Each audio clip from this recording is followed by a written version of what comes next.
नमस्कार, मेरा नाम है डॉक्टर पूरू धवन और आज इस वीडियो में हम बात करने वाले हैं कि सर्दी के मौसम में किडनी फेलियर पेशेंट को किन किन चीज़ों का ध्यान रखना चाहिए जिससे हमारी बॉडी में क्रिएटिनिन के लेवल, यूरिया के लेवल ना बढ़े।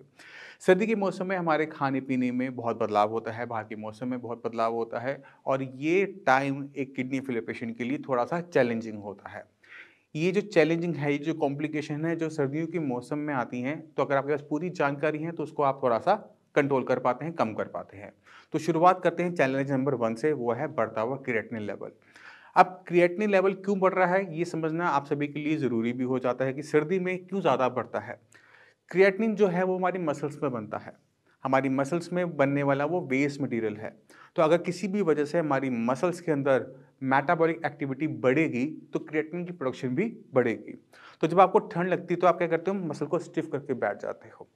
तो जब हम मसल को स्टिफ करते हैं तो हमारी बॉडी में क्रिएटिनिन के लेवल्स बढ़ते हैं। जब हमें ठंड लगती है, हम ठुठुराते हैं, शिवरिंग होती है, तो क्रिएटिनिन के लेवल बढ़ने शुरू हो जाते हैं। तो आपने इसे कंट्रोल करने के लिए एक छोटा-सा काम करना है कि अपनी बॉडी को आपने अच्छे तरीके से वार्म रखना है। आप कैसे पता लगेगा कि मेरी बॉडी वार्म है या नहीं है? वो है आपके हाथ।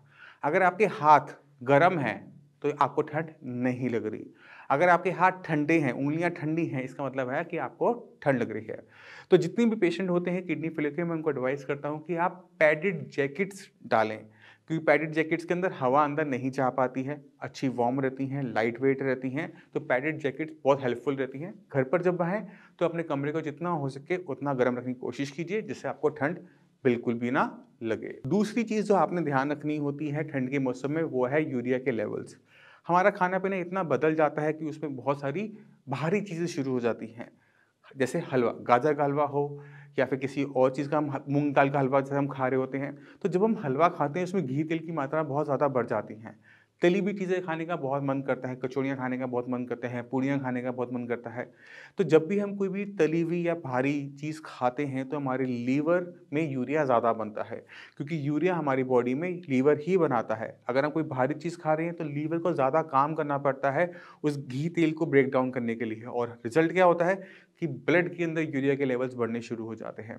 तो अगर आप सर्दी के मौसम में तला नहीं खाओगे, भारी सामान नहीं खाओगे, हलवा-वलवा नहीं खाओगे, तो यूरिया के बढ़ने के चांसेस कम हो जाते हैं। तो आपने इस चीज़ का ध्यान रखना है। अब तीसरी चीज़ जो हमने ध्यान रखनी होती है वो है पोटेशियम।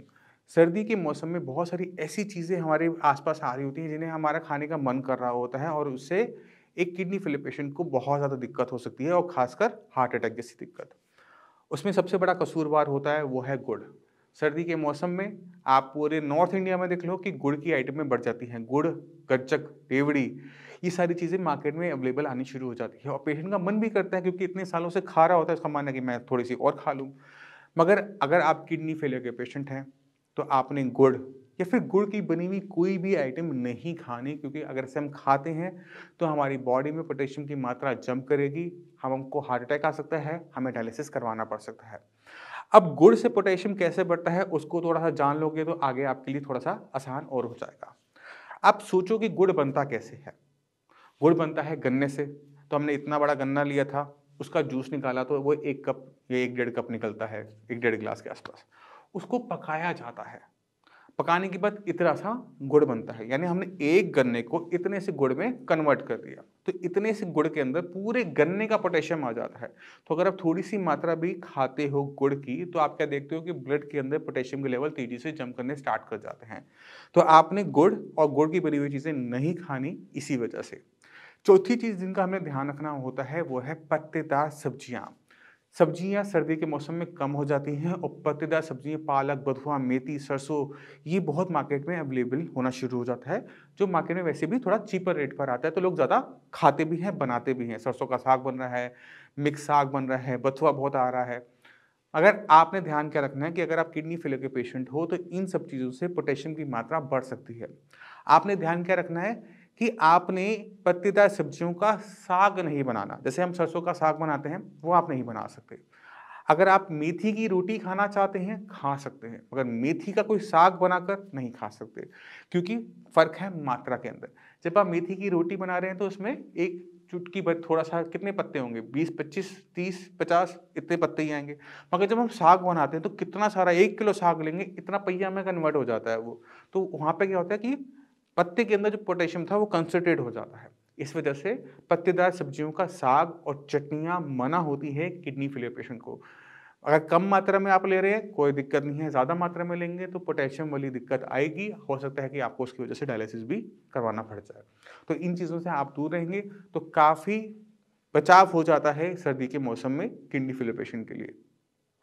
अगर आपके शरीर में दर्द हो रहा है, हड्डियों में दर्द हो रहा है, धूप सेक रहे हो फिर भी आपको आराम नहीं मिल रहा, तो आपने ध्यान के रखना है वो है विटामिन डी का। जितने भी पेशेंट होते हैं किडनी फेलियर उनके अंदर विटामिन डी की कमी देखने को मिलती है। क्यों मिलती है उसको हम जान लेते हैं। हम जानते हैं कि धूप से हमें विटामिन डी मिलता है, मगर धूप से जो विटामिन डी हमें मिलता है वो इनएक्टिव होता है, यानी वो काम के लायक नहीं होता। उसे काम के लायक बनाती है हमारी किडनीज।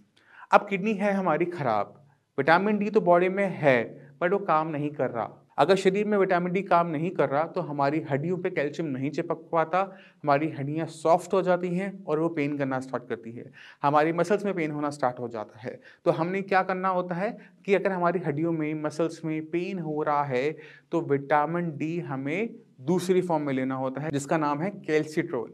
ये active form of vitamin D होता है जिससे किडनी को एक्टिव नहीं करना होता। किडनी वाला जो पार्ट है वो बाईपास कर चुके हैं इसके अंदर। ये बॉडी में ईजिली एब्जॉर्ब हो जाता है और जो हड्डियों में दर्द है, मसल्स में पेन हो रहा है, जो सर्दियों में हो रहा है, उसमें ये आपके लिए लाभकारी होगा। अगर आप इन चीज़ों का ध्यान रखते हो सर्दी के मौसम में तो किडनी पेशेंट की लाइफ में थोड़ा-सा कॉम्प्लिकेशंस कम हो जाती हैं और यही मैं चाहता हूँ। तो अगर आप किडनी फेलियर के पेशेंट तो आपको घबराने की ज़रूरत नहीं है। इस चैनल पे जितनी भी वीडियोज़ हैं सबको एक बार देखो तो आपको बहुत अच्छा आइडिया मिल जाएगा कि किडनी किस तरह से काम करती है, किन-किन चीज़ों पे काम करने की ज़रूरत है। तो आपके लिए वहाँ से रिकवरी का पॉइंट बन जाता है, रिकवरी होनी शुरू हो जाती है। अब रिकवरी कैसे होती है उसके लिए मैं चाहता हूँ कि पेशेंट से आप मिलें। मेरी बात सुनेंगे, विश्वास नहीं होगा, पेशेंट से मिलेंगे आपको पूरा विश्वास होगा। मेरा नाम है Rajesh Mittal. I am of 65 years of age and I belong to Punjab. 3-4 साल पहले मैंने स्पाइन का ऑपरेशन करवाया था अपना। तब जो मेरे क्रेटेनॉन थे वो 3.9 के करीब आए थे। ये मैंने कोई नेफ्रोलॉजिस्ट है यहाँ पे उनको कंसल्ट करा, उनकी मेडिसिन चलती रही तो कोई सेटिस्फेक्शन हुई नहीं। बच्चे भी मेरे काफ़ी घबरा गए। उसके बाद हमने साइंस संजीवनी कांटेक्ट करा तो इनकी मेडिसिन शुरू हो गई। तो एक बार ये 3.9 से कम होके 2.4 हो गई।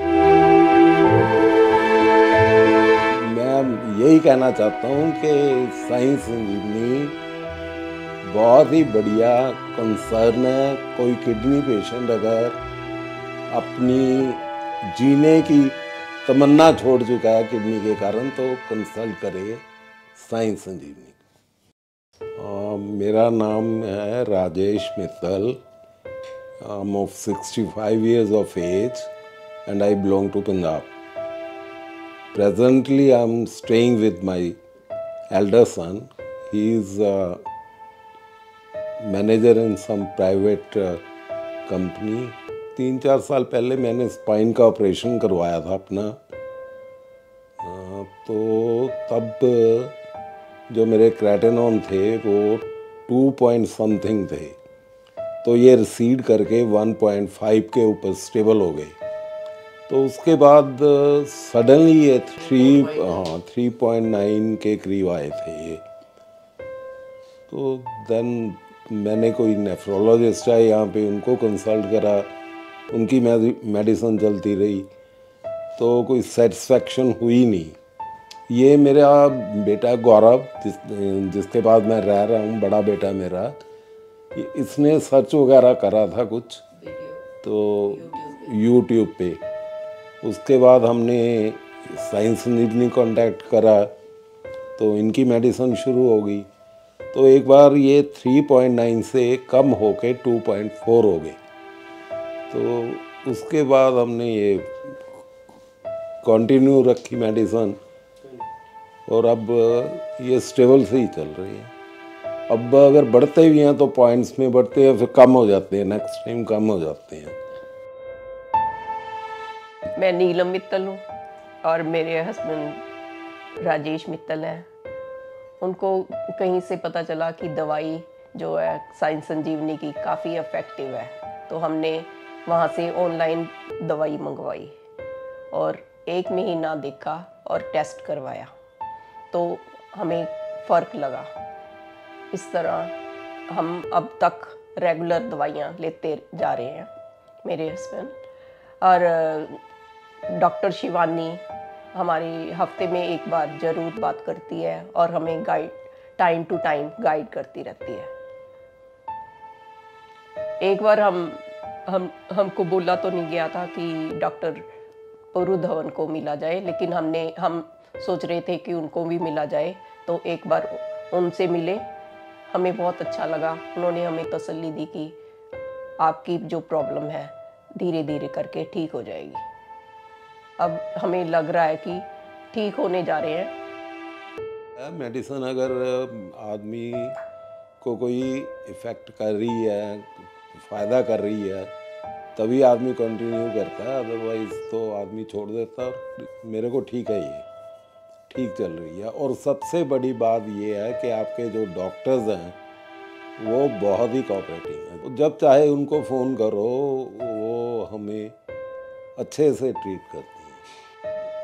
वो बहुत ही बढ़िया है, वो मतलब कोऑपरेटिंग है बहुत। हम ये नहीं, किडनी की नहीं है, साइंस संजीवनी की मेडिसिन नहीं है, अगर हमें कोई और भी बीमारी है तो उसके बारे में भी हमें गाइड भी करती हैं और मेडिसिन भी प्रोवाइड बताती हैं। तो ये सबसे बड़ी बात। डॉक्टर पुरु धवन से भी मैं मिल के आया था, उन्होंने भी बढ़िया ट्रीट करा। उन्होंने मेरी एक एलोपैथी की मेडिसिन थी वो कम करवा दी, वो भी बड़ी कॉस्टली मेडिसिन थी, उसको बंद करने से मुझे कोई इफ़ेक्ट नहीं हुआ, ठीक हूँ मैं। वो किडनी की स्पेशल थी, वो कहते हैं इसको लेने की कोई ज़रूरत नहीं, वो बंद करवा दी उन्होंने। तो ये बेनिफिट है। आप ये बात सोचो कि एक आदमी रेगुलर मेडिसिन ले रहा है, अगर फ़ायदा हो रहा तो ले रहा ना। मैं यही कहना चाहता हूँ कि साइंस संजीवनी बहुत ही बढ़िया कंसर्न है। कोई किडनी पेशेंट अगर अपनी जीने की तमन्ना छोड़ चुका है किडनी के कारण, तो कंसल्ट करे साइंस संजीवनी।